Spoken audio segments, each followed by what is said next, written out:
जय हिंद दोस्तों, आप लोगों का एक बार फिर से मिशन लुसेंट टेलीग्राम ग्रुप के यूट्यूब चैनल पर स्वागत है।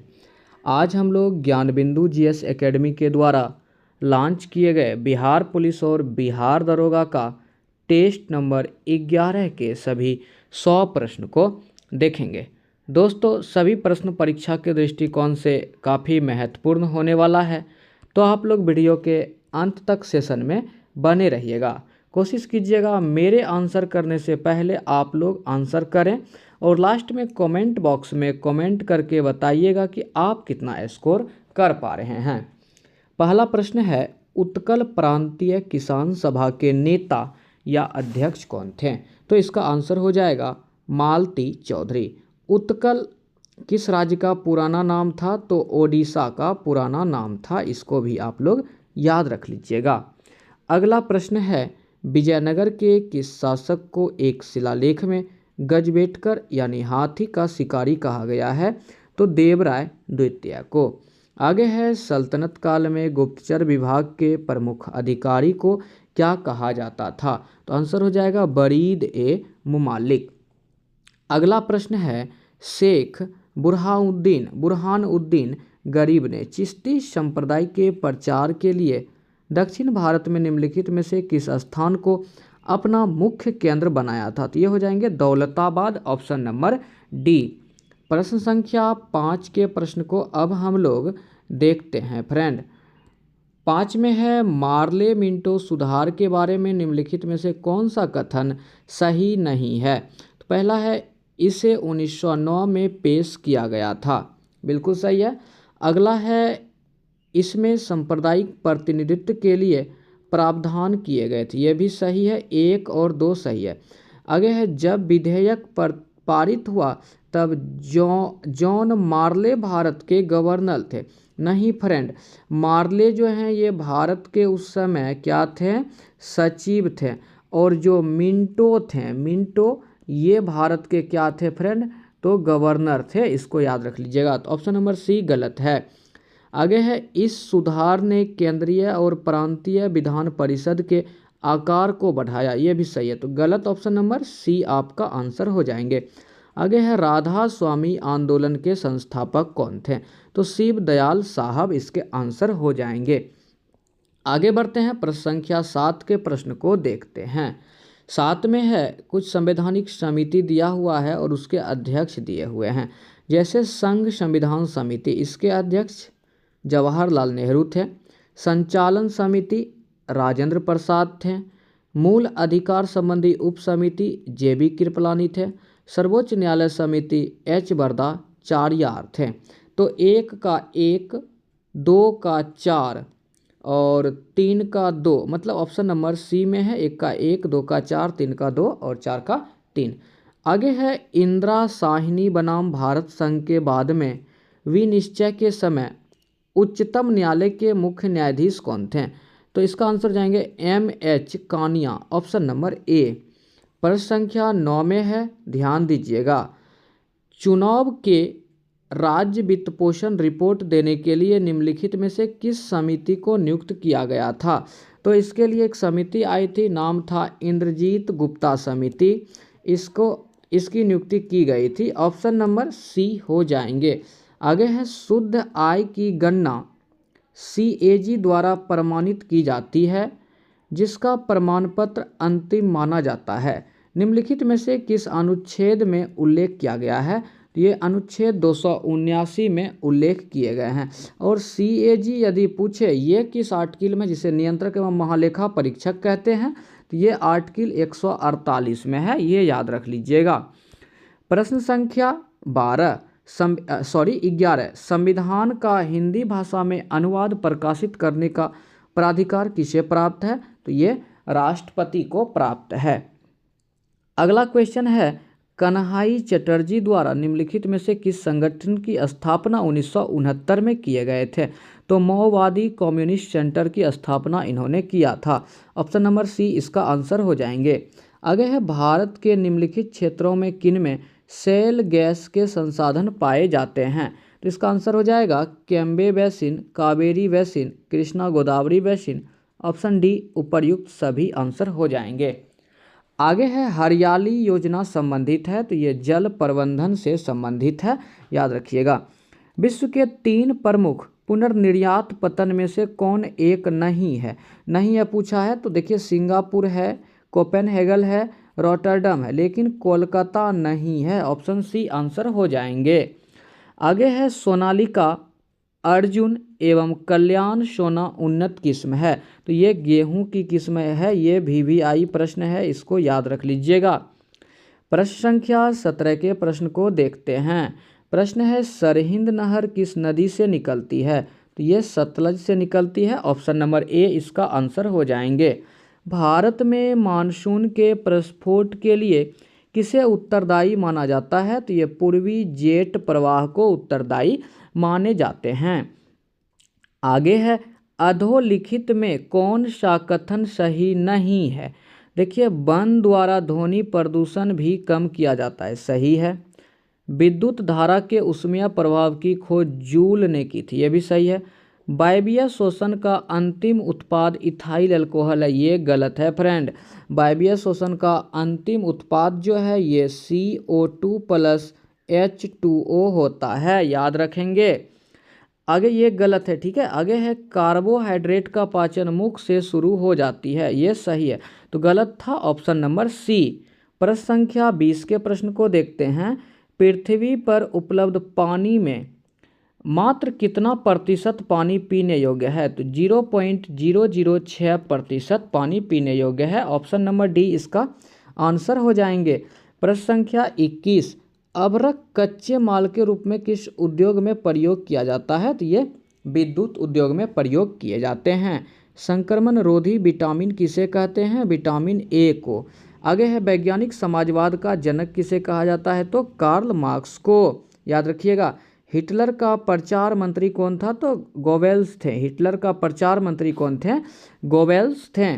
आगे है 25 नंबर प्रश्न को देखते हैं। 25 नंबर प्रश्न है पेनिनसुलर युद्ध 1808 से 14 के दौरान किन देश के मध्य लड़ा गया था? तो ये फ्रांस तथा ब्रिटेन के मध्य लड़े गए थे। आगे है सीटमैक्स सैन्य अभ्यास निम्न में से कौन सा एक देश शामिल नहीं? देखिए फ्रेंड नाम है SIT सीट मैक्स, ठीक है। तो यहाँ देखिए S फोर क्या हो गया? तो सिंगापुर। I फोर क्या हो गया? इंडिया। T फोर क्या हो गया? तो थाईलैंड। तो इसका आंसर क्या हो जाएंगे? आप लोग खुद भी आंसर कर पाएंगे।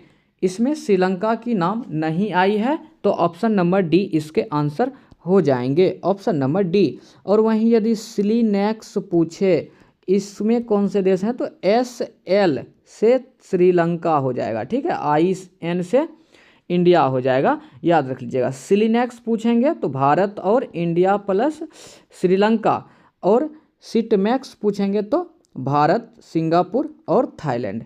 ऑप्शन नंबर डी आपका आंसर था। आगे है वर्ल्ड प्रेस फ्रीडम रिपोर्ट कौन जारी करता है?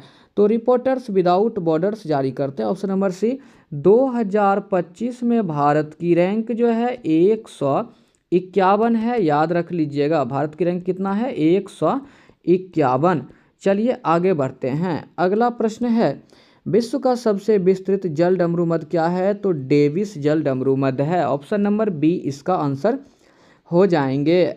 29 नंबर प्रश्न है भारत द्वारा नेट जीरो का लक्ष्य कब तक प्राप्त कर लिया जाएगा या कर लेगा? ऑप्शन नंबर डी 2070 तक। इंग्लिश चैनल पार करने वाला प्रथम भारतीय, तो मिहिर सेन हो जाएंगे।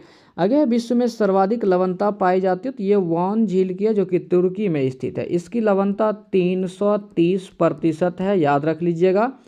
मृत सागर पूछे तो मृत सागर की जो लवणता हो जाएगी फ्रेंड 238% हो जाएंगे, याद रखेंगे। और ग्रेट साल्ट लेक का पूछा जाएगा आपसे, 220% लवणता हो जाएंगे। और महासागर में किसकी लवणता अधिक है? तो याद रखिएगा अटलांटिक की है, ठीक है। अटलांटिक की लवणता सर्वाधिक है। अगला प्रश्न को देखते हैं, थोड़ा सा एडजस्ट कर लेते हैं। चलिए यहाँ पे कुछ स्थानीय हवा दी गई है और इधर क्षेत्र दी गई है। जैसे फोन कहाँ हो जाएगा? आल्प्स पर्वत में, या याद रखिएगा स्विट्जरलैंड में, या याद रखिएगा स्विट्जरलैंड में, ठीक है। हम शॉर्ट फॉर्म में लिख देते हैं स्विट्जरलैंड में। आगे है सामून, सामुन कहाँ चलती है? तो ये कुर्दिस्तान में चलती है। सामुन कहाँ चलते हैं? तो कुर्दिस्तान में। सांता आना या सेंटा आना ये कैलिफोर्निया में चलते हैं। और जोंडा अर्जेंटीना में चलते हैं। तो 1 का 4, 2 का 2, 3 का 3, ऑप्शन नंबर बी में दिख रहा है, ये आंसर हो जाएंगे। आगे है सर्वाधिक जैव विविधता कहाँ पाई जाती है? तो ये शांत घाटी में पाई जाती है। ये कहाँ है? तो ये केरल में है, याद रखिएगा। फूलों की घाटी कहाँ है? तो उत्तराखंड में है। सुरमा घाटी कहाँ है? तो असम में है, ये भी याद रख लीजिएगा। आगे बढ़ते हैं, अगला प्रश्न को देखते हैं। प्रश्न संख्या 34। टैरिफ संगठन का संबंध अधोलिखित में से किससे है? तो जीव तथा वनस्पति के अवैध व्यापार से है, ऑप्शन नंबर सी इसका आंसर हो जाएंगे। आगे है अनुक्रम में सबसे निर्णायक भूमिका है। तो अनुक्रम में सबसे निर्णायक भूमिका जलवायु की होती है, ऑप्शन नंबर सी। लास्ट आगे पूछा है निम्नलिखित में से कौन सुमेलित नहीं है? चलिए देखते हैं कौन सुमेलित नहीं है। पहला पॉइंट है कार्टेजेना प्रोटोकॉल बायोसेफ्टी, ठीक है। स्टॉकहोम सम्मेलन अनवरत जैविक प्रदूषण, ये भी सही है। मॉन्ट्रियल प्रोटोकॉल ओजोन परत संरक्षण, सही है। क्योटो प्रोटोकॉल जल संरक्षण। क्योटो प्रोटोकॉल जो है फ्रेंड ये ग्रीन हाउस गैस के लिए था, ग्रीन हाउस गैस के लिए था, ठीक है, ये याद रखिएगा। तो ऑप्शन नंबर डी आपका गलत हो जाएंगे। यहाँ से कुछ चीज़ें हम लोग को याद रखना है। जैसे कार्टेजेना प्रोटोकॉल कब आए थे? तो ये पूरा 2000 ईस्वी में आए थे। स्टॉकहोम सम्मेलन कब आए थे? तो 1972 में आए थे। मॉन्ट्रियल प्रोटोकॉल कब हुए थे? तो 1987 में। और क्योटो प्रोटोकॉल कब आए थे? 1997 में। और ये 2005 को प्रभावी हुआ था क्योटो प्रोटोकॉल। आगे बढ़ते हैं, अगला प्रश्न है निम्नलिखित में से कौन सी भाषा शास्त्रीय भाषा की श्रेणी में आती है? तो संस्कृत जो है शास्त्रीय भाषा की श्रेणी में आता है। इसे 2005 में शास्त्रीय भाषा का दर्जा दिया गया था। इससे पहले तमिल को दिया गया था 2004 में, 2004 में तमिल 2004, संस्कृत 2005, टी फॉर तेलुगु और के फॉर कन्नड़, तेलुगु और कन्नड़ को 2008 में। फिर ओडिया ये मलयालम याद रखिएगा, मलयालम हो जाएगा 2013 में और ओडिया हो जाएगा 2014 में, ठीक है। इसके अलावा 5 भाषा 2024 में इसको भी शास्त्रीय भाषा का दर्जा प्राप्त हुआ है, याद रखेंगे। टोटल कितने भाषा हो गए? तो टोटल 11 भाषा को शास्त्रीय भाषा का दर्जा दिया जा चुका है। अगला प्रश्न को हम लोग देखते हैं। अगला प्रश्न है सिख बंदी छोड़ दिवस मनाते हैं जो कि हिंदू के त्यौहार के साथ मेल खाता है। किस त्यौहार के साथ? तो दिवाली के त्यौहार के साथ मेल खाते हैं। अगला प्रश्न प्रश्न संख्या 39 के प्रश्न को देखते हैं। सादिर किस नृत्य शैली का प्राचीन नाम है? तो ये भारतनाट्यम का प्राचीन नाम है। ये कहाँ पर मनाए जाते हैं? सादिर मतलब कहाँ का ये नृत्य शैली है? तो तमिलनाडु का। और मोहिनीअट्टम कहाँ का है? तो केरल का। कथक कहाँ का है? नॉर्थ इंडिया का या उत्तरी भारत या उत्तर प्रदेश का। और ओडिसी कहाँ का है? तो ओडिशा का है। आगे अगला प्रश्न को देखते हैं। अगला प्रश्न है कंप्यूटर और कीबोर्ड के बीच संचरण में डैश ट्रांसमिशन शामिल होता है? तो सिंप्लेक्स ट्रांसमिशन शामिल होते हैं। आगे है प्रोग्रामिंग लैंग्वेज जावा का आविष्कार डैश द्वारा किया गया था? तो जेम्स गॉसलिंग के द्वारा किए गए थे। जावा क्या है? तो ये एक प्रकार का प्रोग्रामिंग लैंग्वेज है, ये भी याद रखेंगे। आगे देखते हैं 42 में है कुछ दिवस दिए हुए हैं और अवसर दिए हुए, जैसे कि मानवाधिकार दिवस ये कब मनाते हैं? 10 दिसंबर को। हिरोशिमा दिवस 6 अगस्त को। अंतर्राष्ट्रीय पर्यावरण दिवस 5 जुलाई, यहाँ पे जुलाई नहीं होगा, यहाँ पे जून होंगे, ठीक है, 5 जून। और विश्व जनसंख्या दिवस ये 11 जुलाई। तो हम लोग मैच कर लेते हैं, 1 का 4 हो गया, फिर 2 का 3 हो गया। ऑप्शन नंबर डी में है 1 का 4, 2 का 3। देख लीजिएगा आप लोग वीडियो को थोड़ा पॉज करके। आगे बढ़ते हैं। अगला प्रश्न 43 नंबर प्रश्न है फ्रेंड, श्रीलंका गृह युद्ध के संदर्भ में LTTE पहले LTTE में पहले टी का क्या अर्थ है? इसको लिट्टे भी बोलते हैं, याद रखिएगा। तो पहले टी का क्या अर्थ है? मतलब इसका कहने का मतलब है तो टाइगर हो जाएगा, ठीक है, लिबरेशन टाइगर। और दूसरा टी का क्या मतलब हो जाएगा? ये तमिल। इसका पूरा नाम होता है liberation tiger of Tamil allium. ठीक है, तो पहले एल का अर्थ हो गया लिबरेशन, पहला टी का हो गया अर्थ ये टाइगर, दूसरा टी का अर्थ हो गया ये वाला तमिल, और ई फॉर एलियम हो गया। ठीक है, याद रख लीजिएगा। अगले प्रश्न को देखते हैं। सुमेलित नहीं है यूनेस्को का जो यहाँ पे ना हेडक्वार्टर सभी का दिया हुआ है। ठीक है, यूनेस्को का हेडक्वार्टर पेरिस फ्रांस। ठीक है, यूनिसेफ का न्यूयॉर्क। ठीक है, अंकटाड का जेनेवा, यूएनईपी का डरबन। यूएनईपी का कहाँ हो जाएगा, नैरोबी है ना, यूएनईपी का नैरोबी केन्या में है। तो ऑप्शन नंबर डी आपका गलत है। आगे है निम्नलिखित में से क्या संयुक्त राष्ट्र यानी यूएन के एक अंग नहीं है। तो देखिए अंतर्राष्ट्रीय न्यायालय है, महासभा है, सुरक्षा परिषद है, लेकिन राज्य परिषद ये नहीं है। ऑप्शन नंबर डी आपका आंसर हो गए। प्रश्न संख्या 46 के प्रश्न को देखते हैं। स्वर्ण पदक विजेता है और खेल है, याद रख लीजिएगा। जैसे कि अन्नू रानी है, तो अन्नू रानी भाला फेंक में स्वर्ण पदक जीते थे। पारुल चौधरी ये 500 मीटर दौड़ में जीते थे। तजिंदर पाल सिंह तूर ये गोला फेंक में जीते थे। और पलक गुलिया ये 10 मीटर एयर पिस्टल में जीते थे। तो 1 का 2, 2 का 1, ऑप्शन नंबर ए में ही लग रहा है। 1 का 2, 2 का 1, आंसर जाएगा ऑप्शन नंबर ए। प्रश्न संख्या 47 के प्रश्न को देखते हैं। अंतर्राष्ट्रीय क्रिकेट में मानक क्रिकेट गेंद की औसत परिधि क्या है, तो 8.81 इंच से 9 इंच, ऑप्शन नंबर डी। आगे है नॉर्मन बोरलॉग राष्ट्रीय उत्कृष्टता पुरस्कार किस शोध क्षेत्र में उत्कृष्टता के लिए प्रदान किए जाते हैं, तो ऑप्शन नंबर ए कृषि विज्ञान के लिए। म्यांमार के साथ भारत के किन राज्य की सीमा मिलती है, तो इसके साथ हो जाएंगे अरुणाचल प्रदेश, नागालैंड, मणिपुर, मिजोरम। याद रख लीजिएगा ना, अरुण नाम का लड़का था, अरुण जो है ना नाग मणि लाया और मजा किया। अरुण नाग मणि लाया और मजा किया, मतलब अरुण से अरुणाचल प्रदेश, नाग से नागालैंड, मणि से मणिपुर, मजा से मिजोरम। ये फ्रेंड नॉर्थ से साउथ की ओर का क्रम भी है, ये याद। कभी कभी पूछेगा ना कि जो भारत का पूर्वी राज्य है इसके साथ जो मिजोरम सीमा साझा करते हैं उसको उत्तर से दक्षिण के क्रम में सजा दीजिए, तो क्या हो जाएगा, पहले अरुणाचल प्रदेश, अरुण के बाद क्या था नागमणि लाया तो नागालैंड, फिर मणि से मणिपुर और मजा किया से मिजोरम। ठीक है, ये उत्तर से दक्षिण का क्रम भी था।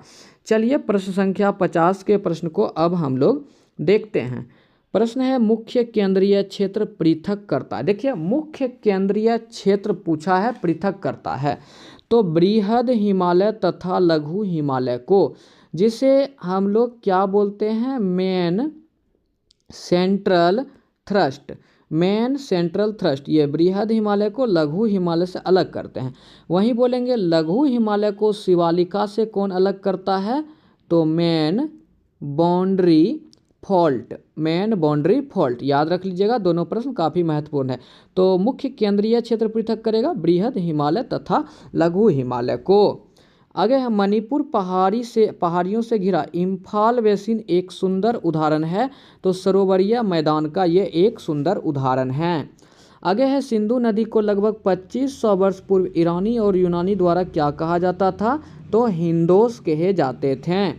आगे है लेटेराइट मिट्टी मुख्य रूप से डैश में पाई जाती है, तो ऑप्शन के अकॉर्डिंग कर्नाटक में पाई जाती है लेटेराइट मिट्टी।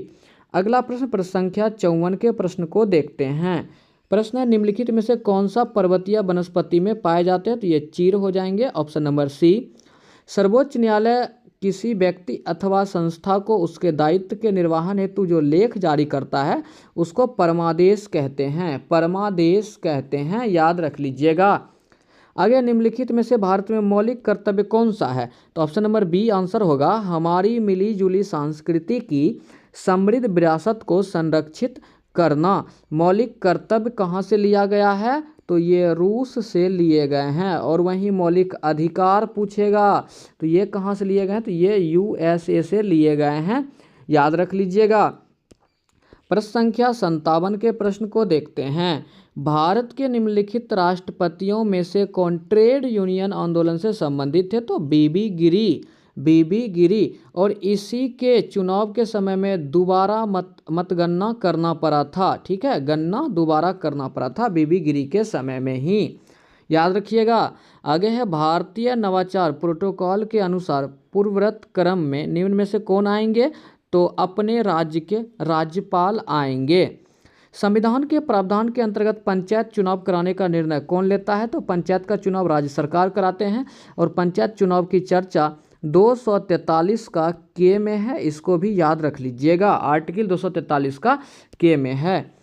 अब 60 नंबर के प्रश्न को हम लोग देखते हैं फ्रेंड। प्रश्न 60 में है, निम्नलिखित में से कौन सबसे अधिक प्रत्यास्थ है? तो सबसे अधिक स्टील हो जाएंगे। ग्रह गति का केपलर नियम बताता है कि काल अवधि का वर्ग डैश के बराबर होगा? तो अर्ध दीर्घ अक्ष के बराबर होगा। अर्ध दीर्घ अक्ष के बराबर होगा। सीधा सीधा प्रश्न पूछता है कि ग्रह का गति का नियम कौन दिया? तो केपलर दिए थे। आगे है, जड़त्व आघूर्ण व कोणीय त्वरण का गुणनफल क्या होगा? तो बल आघूर्ण होते हैं, याद रखेंगे। प्रश्न संख्या 63 के प्रश्न को देखते हैं। निम्नलिखित में से कौन सी एक संचित ऊर्जा नहीं है? देखिए, नाभिकीय ऊर्जा संचित ऊर्जा है, स्थितिज ऊर्जा भी और रासायनिक ऊर्जा भी, लेकिन विद्युत ऊर्जा संचित ऊर्जा नहीं है। आगे है, किसी गतिमान पिंड की गतिज ऊर्जा किस प्रकार प्रभावित होती है? यदि इस पर किया गया नेट कार्य धनात्मक हो, जब धनात्मक है तो इसका क्या हो जाएगा? ऊर्जा बढ़ जाएगी ना, बढ़ा दी जाती है। आगे है, यदि बल F और त्वरण A है, A दिया हुआ हो तो वस्तु का द्रव्यमान m ज्ञात करें। दोस्त, F बराबर m में होता है, तो m बराबर पूछा है तो m बराबर क्या हो जाएगा? F बटा A हो जाएगा, जो कि ऑप्शन नंबर बी में है।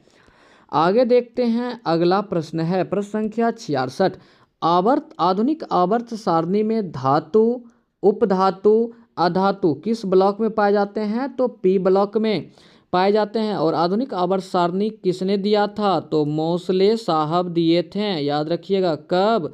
1913 में, जब R.N. टैगोर को नोबेल पुरस्कार की प्राप्ति हुई थी। ठीक है, आगे बढ़ते हैं। प्रश्न संख्या 67। वनस्पति तेल से वनस्पति घी या डालडा के निर्माण में निम्नलिखित में से कौन सा प्रक्रम प्रयुक्त होता है?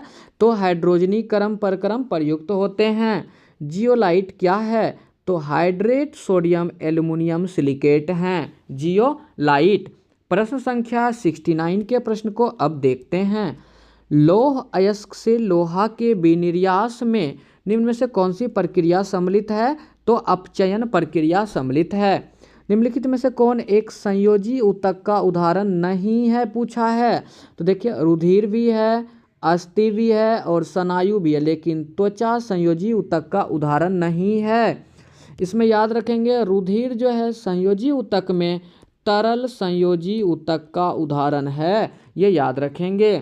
आगे है, पौधों में उत्पन्न वह हार्मोन जिसके कारण पौधे सूर्य प्रकाश की ओर झुक जाते हैं, तो वो ऑक्सीन हो जाएगा। और कोशिका में विभाजन ये किसके वजह से होता है फ्रेंड? तो कोशिका में विभाजन साइटोकाइनिन की वजह से होते हैं। अगला प्रश्न को देखते हैं, बीज प्रसुप्ति किसके नियंत्रण में होती है?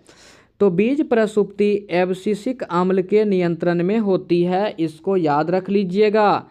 चलिए, प्रश्न संख्या 73 के प्रश्न को देखते हैं। इंसुलिन हार्मोन के विषय में निम्नलिखित कथन में से कौन सा एक सही है? तो देखिए, इंसुलिन एक प्रोटीन है जो मानव शरीर में उत्पादित होता है, ये सही है। और इंसुलिन कहाँ उत्पादित होते हैं? तो अग्न्याशय के बीटा सेल से, अग्न्याशय के बीटा सेल से ये उत्पादित होते हैं, याद रख लीजिएगा। प्रश्न संख्या 74 में है, उत्परिवर्तन का सिद्धांत कौन दिया था? तो उत्परिवर्तन का सिद्धांत कौन दिया था, इसका आंसर आप कमेंट बॉक्स में कमेंट करके कर दीजिएगा। काफ़ी इजी प्रश्न है, कमेंट बॉक्स में कमेंट कीजिएगा। आगे है, मानव शरीर में कोशिका वृद्धि एवं विभेदन अति नियंत्रित एवं नियमित होते हैं, किंतु कैंसर कोशिकाओं में क्या होता है? तो कैंसर कोशिकाओं में जो इन नियामक क्रियाविधि के खराब हो जाने से सुर्दम एवं दुर्दम अर्बुद बनने लगते हैं। ऑप्शन नंबर ए इसका आंसर हो जाएंगे। आगे है प्रश्न संख्या 76। बोगज कोई महत्वपूर्ण है क्योंकि इनसे जो यहाँ ये जो बोगज कोई अभिलेख है, यहाँ से प्राप्त अभिलेख में वैदिक देवी एवं देवताओं के नाम का उल्लेख है। किस किस देवी देवता का नाम का उल्लेख है, ये भी कभी कभी पूछ देगा, तो याद रखिएगा। मित्र हो गए, फिर वरुण हो गए, फिर नासत्य हो गए, इसके अलावा याद रखेंगे आप मित्र, वरुण, नासत और इंद्र। इंद्र, ठीक है, याद रख लीजिएगा। अगला प्रश्न को देखते हैं। अगला प्रश्न, निम्नलिखित में से कौन सा आगम जैन धर्म में अहिंसा का वर्णन करता है? तो सूत्र कृतांग सूत्र जो है आगम जैन धर्म में अहिंसा का वर्णन करते हैं। प्राचीन काल के भारत पर आक्रमण के संबंध में निम्नलिखित में से कौन सा एक सही कालक्रम है? तो चलिए थोड़ा ऊपर करके इसको सजा लेते हैं। देखिए इसके लिए याद रखिएगा आप एक ट्रिक, YSPK, ये तो याद रह ही जाएगा ना, YSPK। तो Y फॉर यूनानी, S फॉर शक, P for Pahlava, K for Kushan. तो यूनानी, शक, पहलव, कुषाण।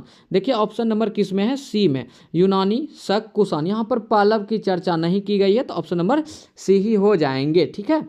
हिबली किस भाषा परिवार से संबंधित है? तो यह आर्य भाषा परिवार से संबंधित है। मुगल सम्राट बाबर ने निम्नलिखित में से किस स्थान पर राणा सांगा और उनके सहयोगी को हराया था? तो राणा सांगा और उनके सहयोगी को इन्होंने कहाँ पर हराया था? तो खानवा में। खानवा का युद्ध कब हुआ था? तो 1527 में, याद रख लीजिएगा। अगला प्रश्न को देखते हैं, 81 नंबर का प्रश्न। अंबुर के युद्ध के संदर्भ में क्या सही नहीं है? यह लड़ाई 1552 में हुई थी, यही गलत है। ये जो है 1752 बोला है यहाँ पे, तो ये 1749 में हुआ था, ठीक है। पहला पॉइंट गलत हो गया। इस युद्ध में मुजफ्फर जंग, चंदा साहिब और फ्रांसीसी सेना ने मिलकर अनवर उद दीन का मुकाबला किया, सही है। इस युद्ध में अनवर उद दीन की सेना को हार का सामना करना पड़ा। 2 और 3 बिल्कुल सही है, ऑप्शन नंबर ए हो जाएंगे। भारतीय आधिकारिक गोपनीयता अधिनियम के माध्यम से किस वर्ष प्रेस की स्वतंत्रता पर अंकुश लगाया गया? 1904 में। 1904 में गवर्नर कौन थे? तो याद रखिएगा करजन थे। अगला प्रश्न है 83 नंबर के प्रश्न को देखते हैं। कानपुर के विद्रोह नाना साहब निम्नलिखित में से किस पेशवा के पुत्र थे? जो कानपुर का विद्रोही नाना साहब थे, ये किस पेशवा के पुत्र थे? तो बाजीराव द्वितीय के पुत्र थे। बाजीराव द्वितीय के ये पुत्र थे। खलीफा की अस्थायी शक्ति की रक्षा के लिए मार्च डैश में बम्बई में एक खिलाफ समिति का गठन हुआ। तो 1919 में, 1919 क्योंकि 1919 में ही खिलाफत आंदोलन भी हुए थे, याद रखिएगा। लंदन में आयोजित प्रथम गोलमेज सम्मेलन के दौरान ब्रिटिश प्रधानमंत्री कौन थे? तो ब्रिटिश प्रधानमंत्री उस समय रैमजे मैकडोनाल्ड थे, इसको याद रखिएगा। ऑप्शन नंबर डी आंसर हो जाएंगे। देखिए प्रथम गोलमेज सम्मेलन, द्वितीय गोलमेज सम्मेलन और तृतीय गोलमेज सम्मेलन का डेट याद रखिएगा। प्रथम हो जाएगा 12 नवंबर 1930 को। दूसरा हो जाएगा फ्रेंड 7 सितंबर 1931 को। तीसरा हो जाएगा 12/7 के बाद 17 नवंबर 1932 को, ठीक है। ये आप लोग याद रखेंगे फ्रेंड। चलिए आगे बढ़ते हैं, अगला प्रश्न को देखते हैं। अगला प्रश्न है, साम्राज्यवादी गवर्नर जनरल लॉर्ड कर्जन द्वारा निम्नलिखित में से किसकी स्थापना की गई थी? तो इंपीरियल कैडेट कॉर्प्स की स्थापना किए गए थे इनके द्वारा। आगे है, निम्नलिखित में से किसने परिस्थिति को सामाजिक प्रतिष्ठा के प्रभावशाली दावे के रूप में प्रस्तुत किया है? तो इसका आंसर हो जाएंगे एम बेबर। अगला प्रश्न 88 नंबर, निम्नलिखित में से कौन सा हरित शांति आंदोलन का उद्देश्य नहीं है? तो हरित शांति आंदोलन का उद्देश्य देखिए नहीं है क्या क्या? समुद्र की रक्षा, जहरीले अपशिष्टों का निष्कासन, सुरक्षित और सतत व्यापार, लेकिन गरीबी उन्मूलन नहीं है। सी आंसर हो जाएंगे। अगला है, रूपांतरण वक्र का दूसरा नाम क्या है? तो रूपांतरण वक्र का दूसरा नाम उत्पादन संभावना वक्र है। ऑप्शन नंबर ए। निम्नलिखित में से कौन सा विपणन मिश्रण का घटक नहीं है? तो विपणन मिश्रण का घटक नहीं है कौन? ग्राहक है। कौन कौन? उत्पाद, बिक्री चैनल और तय कीमत है, लेकिन ग्राहक नहीं है। 91 नंबर के प्रश्न को देखते हैं। निम्नलिखित में से कौन सा क्षेत्र भारत का सर्वाधिक बड़ा नियोक्ता है? तो प्राथमिक क्षेत्र, आप लोग को याद होगा चक्रीय बेरोजगारी का अर्थ क्या है? तो ऑप्शन नंबर ए, व्यापार चक्र में मंदी के दौरान जो बेरोजगारी उत्पन्न होती है उसे चक्रीय बेरोजगारी कहते हैं। भारत में पल्स पोलियो परीक्षण कार्यक्रम की शुरुआत कब हुई थी? तो 1995 में। याद रखिएगा 1995 में ही इंटरनेट की शुरुआत भी भारत में हुए थे। चलिए आगे बढ़ते हैं, अगला प्रश्न देखते हैं। अगला प्रश्न काफ़ी महत्वपूर्ण है, आप लोग याद रखिएगा। प्रश्न है M2 मुद्रा आपूर्ति का एक मापक है। तो इसके साथ क्या होता है? M1 और डाकघर में बचत जमा, M1 और डाकघर में बचत जमा जो है ये मिल करके M2 मुद्रा आपूर्ति का एक मापक बनता है।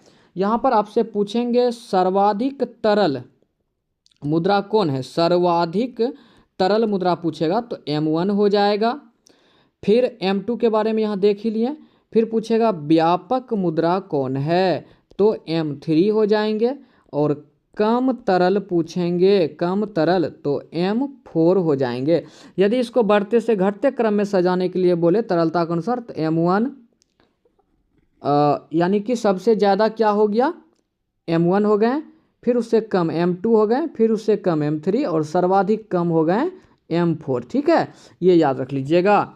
चलिए अगला 96 नंबर के प्रश्न को देखते हैं। 96 नंबर के प्रश्न में निम्नलिखित में से क्या सरकार की ऋण आवश्यकता को इंगित करता है? तो सरकार की ऋण आवश्यकता को इंगित करता है राजस्व घाटा।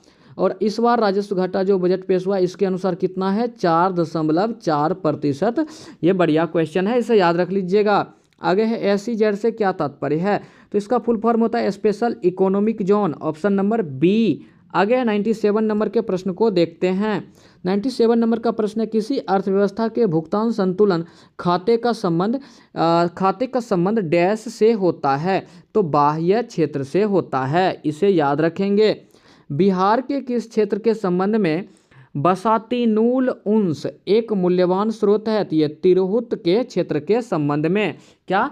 तो तिरहुत के क्षेत्र के संबंध में।